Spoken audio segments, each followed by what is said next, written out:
ஆன்மீக செய்திகள். புதுச்சேரி கோவிந்தபேட்டை ஸ்ரீ புண்டரீகவள்ளி சமேத ஸ்ரீ கோவிந்தராஜ பெருமாள் கோயில் உள்ளது.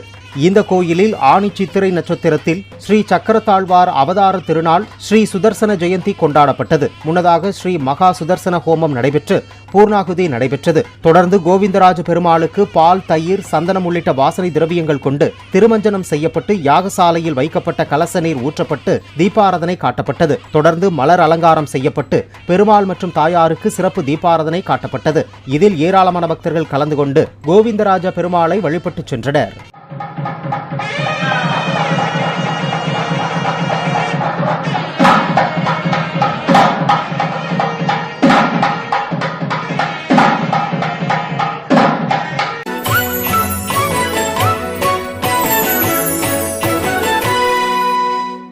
ஆன்மீக செய்திகள்.